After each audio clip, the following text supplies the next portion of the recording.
Alright folks, welcome back to Let's Play Hearts of Iron 2 Doomsday Armageddon with the mod 33. When we last left off, we got rid of Hitler. It's not a National Socialist, even though we're fascists right now. I'm trying to move away from that. Or maybe I am, maybe I'm not, who knows. But and then I also changed some things around. As you can see here on the sidebar, it looks different, and the top bar is different. And also I changed the flags of over the head of the troops, and also the shield here. Now, the reason I did that was because I got tired of looking at the swastika. I mean, we got rid of the National NSDAP, so there was no point in keeping the swastika if you really think about it. So, I mean, really, why keep it?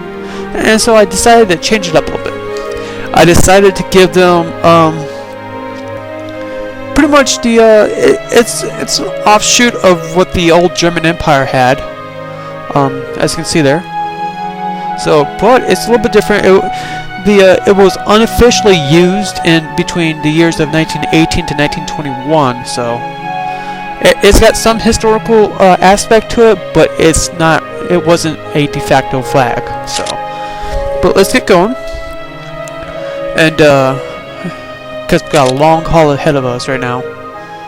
Alright, so failure of the International Economic Conference. So the United States withdraws from the International Economic Conference. They do not wish to support the policy of the stabilizing prone by the countries of the blockout, of which France, which amount to canceling the measurement that they have adopted in the interior policy. So the U.S. President states that the best means of giving a worldwide economic to flood to have the prosperous nations' economies. So yeah, I know I decided to read that because apparently some people can't really see it because of the video quality. It's not like I have HD capability, and it's not like I can stretch out the event screen. So yeah. And it kind of froze a tad. I think it froze a lot. Ugh. I think it just froze, period. Shit. Oh, okay, there we go. Wow, that was weird. That was just extremely weird. I'm sure that's going to be seen on YouTube. So, that was kind of weird. That tends to happen. Okay, I see what happened there.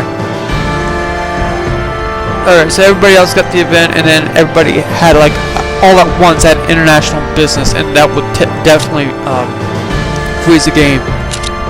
Whew, that was weird. Okay. So Turkey tries to steal blueprints from Greece, and Czechoslovakia stole some blueprints from us. For light cruisers. For light cruisers! They're nowhere near water, except for like a little river here. Oh, whatever. When you steal blueprints, you can't. There's no real specific blueprint you steal. It's just you steal it. That's pretty much what happens. And we have no money to send spies, so I don't know why I was even in that screen. But that's the basic premise, and you can see some Czechoslovakian aircraft there. I don't know what they're doing. Probably just like flying around. Alright.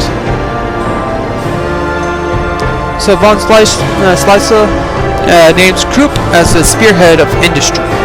So now we got research modifier increased by 1% and an industrial efficiency increased by 1%. So Krupp wishes to avoid the interference of the government and Streicher in industry, so requires the full prowess to recognize the industrial sector. So, okay. That's pretty much the background of it. I didn't feel like reading the whole thing, so I'm just going to read a little bit of each event, I guess, so you guys can understand what's going on. I mean, it's one of those unfortunate things that I can't really stretch the event to have you guys read it. It's gonna be like that, I guess. And you can see the United States here on their asses doing nothing. You can see Canada up here on their asses doing nothing. No. I'm just going around the world just to see what's going on. Okay. So we got Brazil here. I kind of like the new colors for South America. It's different, to tell you the truth. Even though, what, Ecuador and Colombia look alike. Or I mean, not Colombia, but Venezuela. They have like almost the same colors. And even Bolivia looks a little similar. So it's like, what the hell's the difference?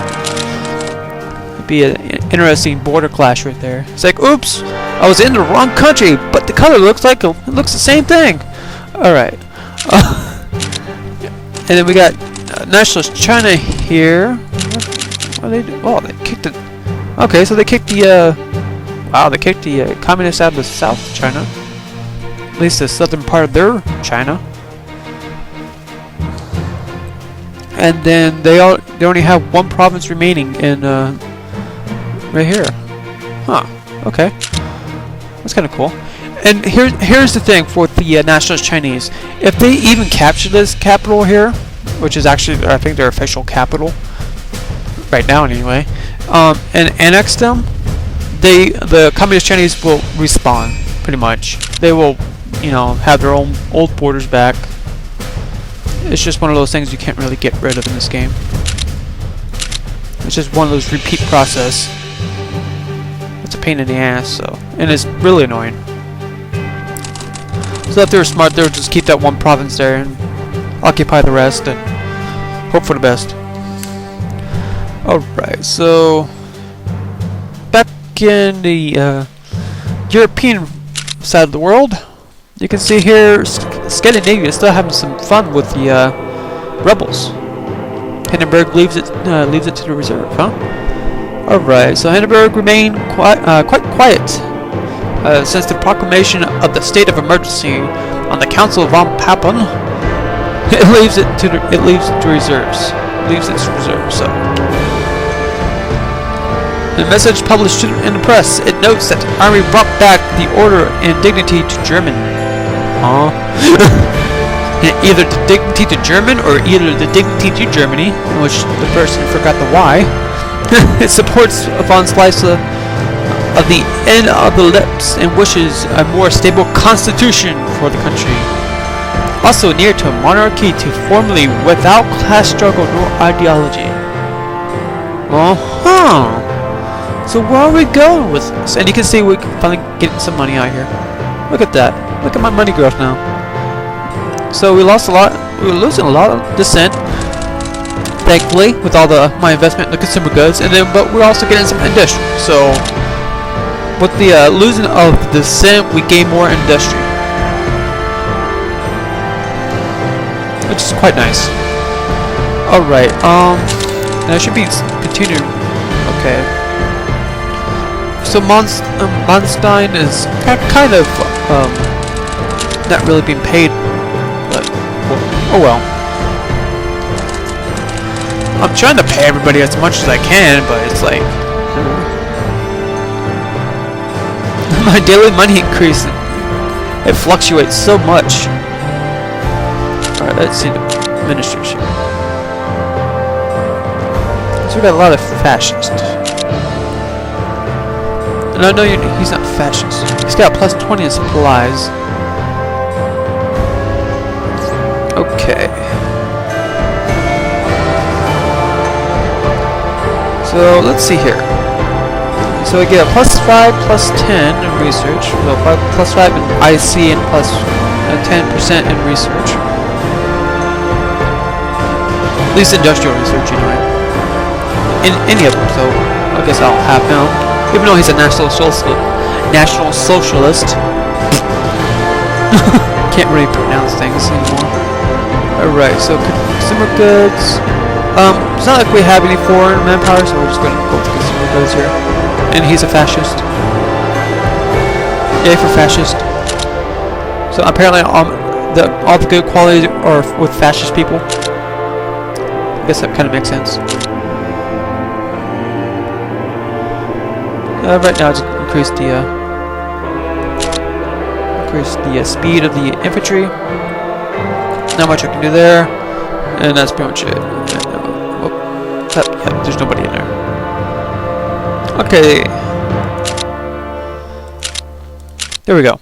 So apparently, all the good qualities are in fascist. There's not much I can do about that. I'm going to an anti-fascist route, but yet the good qualities are in fascist people. Oh, the irony of things.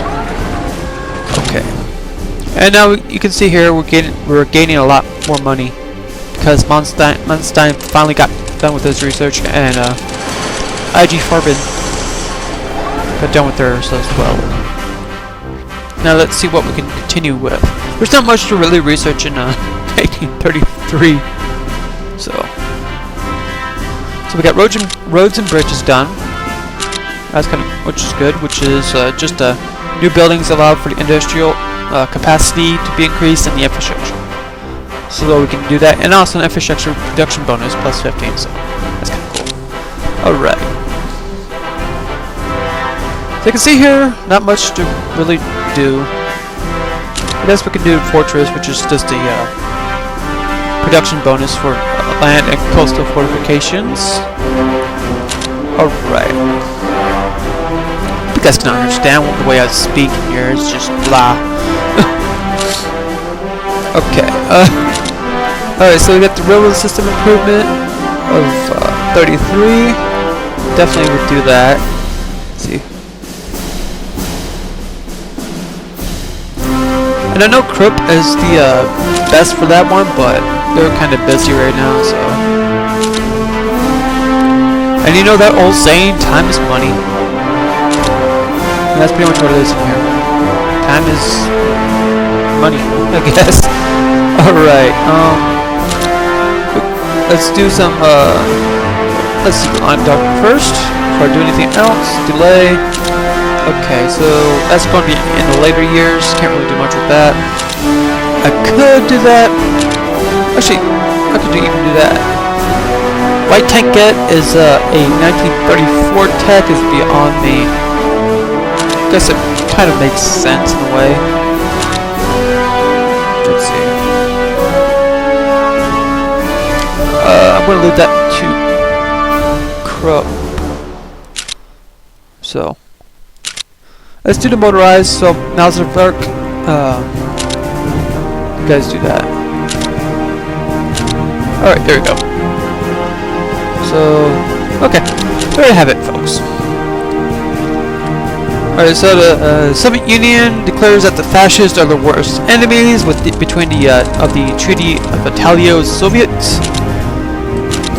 And you can see that the Scandinavians are really cleaning up the rebels here.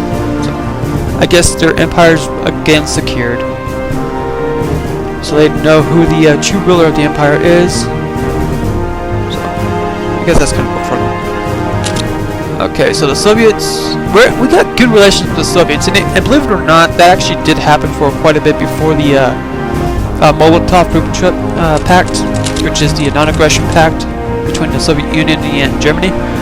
Because before that, and during the whole Treaty of Versailles thing, in which Germany was restricted to, their military was restricted, and they couldn't really do much research, military research, and then they had to pay back the French and British, blah blah blah. Alright, so the Germany, let's see what we do here.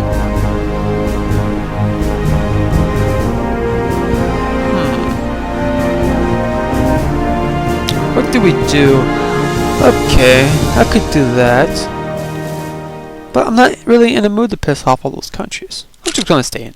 I know, it's gonna be weird, but like I said before, it's gonna be ahistorical. And historically, Germany did leave the SDN. So, but we're not doing that right now. There's no point. Not yet, anyway. Ugh.